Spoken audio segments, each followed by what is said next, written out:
and you know, when you're referring 5 of your friends or 10, you know, the emails are probably, you know, it's going to be coming from, you know, it's going to say that Voltage Gill has joined this, this, and this, and he would like you to, so all of a sudden the recipient receiving the email, they know of the user on that network or subscribe to it, so they're more likely to now participate than if they were just to get a direct email from a company which they never even heard of.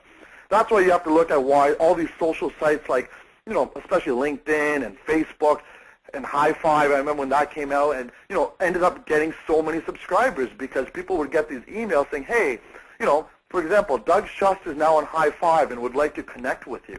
You know, and all of a sudden, I know Doug Schuss, so I might click on the name and I might fill out my profile, and next thing you know, I'm on this network now. And maybe now I blast it out to all my friends, letting them know I'm on this specific network.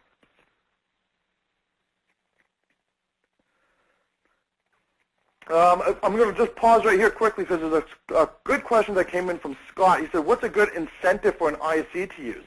If you're an internet consultant, there's so many different incentives you could use. The quickest and easiest, I think most ICs out there are using the free web scan. So you might even have, give us your name and give us your website, and we'll conduct a free SEO analysis or SEO health check. Now, it doesn't have to be a web scan. You could do it, you know, there's different reports and different things you could pull.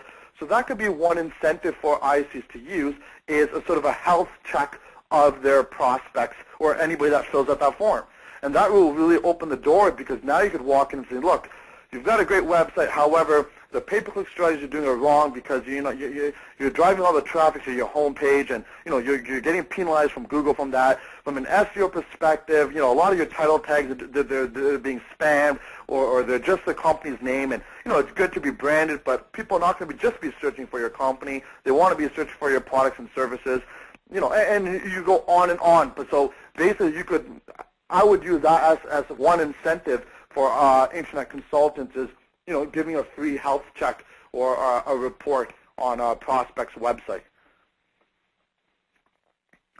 And by the way, guys, just remember, it's to collect people's names and emails. It's not just limited to your website. I demoed this in my Facebook webinar that I conducted last week. But, I mean, even inside Facebook, if you've got fans and subscribers there, that's great. But you could actually have them opt in and subscribe to your newsletter or your marketing campaign right inside Facebook itself. So, you know, you want to leverage the traffic coming to your existing website, but also at the same time leverage the traffic coming to your existing social sites like Facebook to capture those people. Okay, so the value of content. I mean, and this is what I talked about. When you try to understand email marketing, or when you do understand email marketing, it's going to really help you from every angle, from a marketing angle, a creative angle, a conversion side, from a landing page strategy. And the easiest way to learn about email marketing is to subscribe to people that are already doing it. For example, I've subscribed to a couple of restaurants, so I think I plugged in some samples of that on the next slide. Here's a food chain here in Canada. It's called Boston Pizza. And basically, you know, here's their email club. It says join up and eat up. And their incentive is, hey, give us your information, and if you do so, the first time you go back into Boston Pizza, we will give you a free appetizer or free starter. So you could see, you know, you get the latest news, latest offers from Boston Pizza. We'll even send you a free starter just for signing up. So they have in here, and again, you have to also look at the form and the way the form is designed. You know, it's got to be simple. It's got to be clean. Sometimes if you ask for too much information or too personal information at the beginning stage, that could impact the person from actually subscribing. So, I mean, if you're asking for their phone number, their home address, you know, their birth certificate number, who knows? But if you're getting too personal without even getting to know them that well, that could hurt you. But, you know, there is a trade-off. Some of the people that do take the time and fill out that form, they're probably more qualified people as well because they're doing so. Just from a technology perspective, one of my biggest pet peeves, and you want to double check this as well, is when you fill out a form and you hit submit and you forgot a field or whatever it may be. I mean, that happens, but my biggest pet peeve is when you do that and the whole form resets. So you got to type in everything from the beginning, and chances are if that happens to people, either A, they're not going to do it, or B, if they are going to do it, I mean, you're putting them in fear. Like, they're going to be triple checking everything now because, and they might not even be doing it as well anymore because they're repeating the same information that they plugged in. So you want to just make sure that your form is functional, it works, and it's clean and simple and to the point. In this case, for Boston Pizza, it's a restaurant, you can see that they're asking for the postal code, and there's a reasoning behind this because obviously they want to start promoting, you know, Boston Pizzas all across Canada. There's no point of, if one chain is doing something in Vancouver, why would they target me if I'm just somewhere sitting in Mississauga, which is close to Toronto?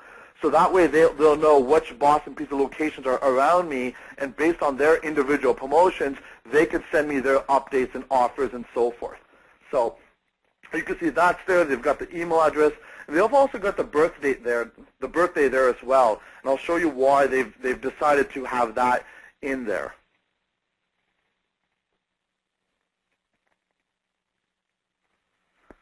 So just to show you, so once I filled out the form, I did so, and I got my free appetizer. I went to Boston Pizza and enjoyed it. What ended up happening after that is I started getting email campaigns from them. So I mean, the latest one was for St. Patrick's Day. The original email that I got was this, and come celebrate St. Patrick's Day with us. It's a $20 admission to get in because they have free taste, food testing. They've got a YouTube tribute band, and they're doing all this stuff. However, 3 days later, I got another email from them saying it's now complimentary. Molson, the beer company, decided to pay for everybody's admission, so come by. Now, the reason they might have, this could have been simply because they might not have gotten as much attendance that they wanted to.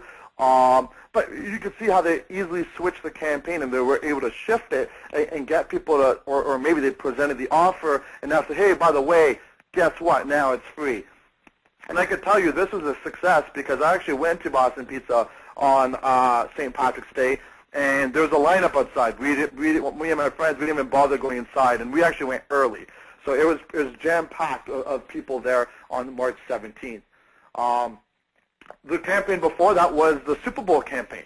So they know a lot of people for the Super Bowl are not probably, some of them do not just go to the restaurant. They have parties at their house. So what Boston Pizza did in that case as well was, you could order food online for your Super Bowl party at home or wherever you're having it. And basically they said, if you order $20 of food, we'll give you a free pound of wings. That was their offer. And they used to say, just enter the promo code SB Wings. So again, they could use it for a tracking perspective to see how many people actually took action and did the Super Bowl wings for measurement purposes. But you could see another great campaign, and they obviously have, you could win an NFL team jersey. And this is what happens on your birthday. On your birthday, and it's funny because I know other ICs always spell my name wrong, but it looks like, I actually spelled my own name wrong too when I was filling out this form. So Balaj, I guess, is my new name. But anyways, I mean, this is the email marketing campaign I received on my birthday from Boston Pizza, saying, hey, we'd like to wish you the very best on your birthday. Come in for a free gourmet pasta or dessert of your choice. And of course, chances are I'm going to bring my friends and family over to celebrate this. And, it's just an offer for my birthday campaign. So all these different elements and screenshots I've shown you here are just great ideas for, especially, for example, if you're talking to a local restaurant in your area, here are some great ideas and concepts. And again, it's not just limited to email marketing. These are things that we could put on their Facebook fan page. So coupons, promos, or whatever that current event is, this essentially could be designed and implemented and put right on that fan page, put on the website under the promotion section, and be sent out as an email marketing campaign. So you can see how all these kind of ideas, they tie in together. I mean, here's another one. Just, I think it was second week of March. It was March break, so a lot of kids were off from school in Canada. I'm not sure if it is the same dates in the States or in the UK, but March break is 1 week where all the kids are given a break from school. And Boston Pizza had a kids meal special because they knew at this time parents, they're going to take their kids out to functions and so forth, activities. So here was their campaign for that. So again, all these things are great ideas you could pitch to your prospects. Now, I use a specific vertical here, the restaurant industry, but really, you could apply it to any different industry. So I encourage you to opt in to different people to see what they're doing